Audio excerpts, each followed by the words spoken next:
Дия охин байшин барих газар хайжээ. Нийлээд хайсны эцэс тэрээр дажгүй байрлалтай 2 газар олжээ.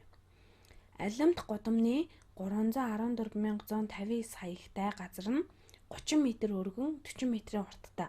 Фибоначчи дравын 11,235 хаягтай газрын өргөн нь 50 м, харин урт нь 20 м. Аль алийг нь 36 мянган $, үнээр зарах гэж байгаа. Алийг нь авбал илүү ашигтай байх вэ?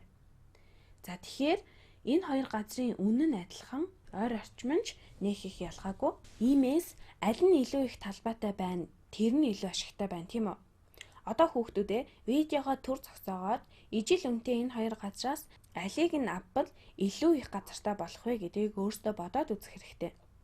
Тэгэхээр ямар хэмжээтэй газар авах вэ гэдэг нь үнэндээ газрын талбай хэдүү гэсэн үг. Өөрөөр хэлбэл эдгээр газрын эзлэх талбай хэдвэ гэдгийг олоход болох юм. Хэдүүлээ өмнөх хичээлүүдээр талбайн хэмжээг олъё гэвэл уртыг өргөнөөр үржүүлж гаргадгийг сурсан шүү дээ. Тэгэхээр алимт гудам дахь газрын талбай 30 м-ийг үржих нь 40 м буюу 40-ийг 3-аар үржүүлэхээр 120. Харин 40-ийг 30-аар үржүүлвэл 1200. Метрийг метрээр үржүүлсэн тул метр квадрат болно. 1200 м квадрат. Одоо харин Фибоначчи драв дахь газрын талбайг олъё. Урт нь 20, өргөн нь 50 байгаа. Тэгэхээр талбай нь 20 м-ийг үржих нь 50 м буюу 20-ыг 5-аар үржүүлэхэд 100 юм чинь 20-ыг 50-аар үржүүлбэл 1000 м квадрат байх нэ.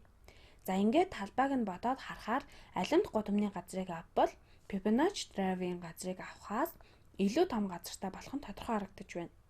1200 м квадрат гэдэг нь 1 м, 1 м-ийн харьцаатай квадратыг энд тавьбал харин энэ газар дээр бол зөвхөн 1000 ширхэг тийм квадратыг буюу 1 м, 1 м-ийн квадратыг байрлуулж болох нэ.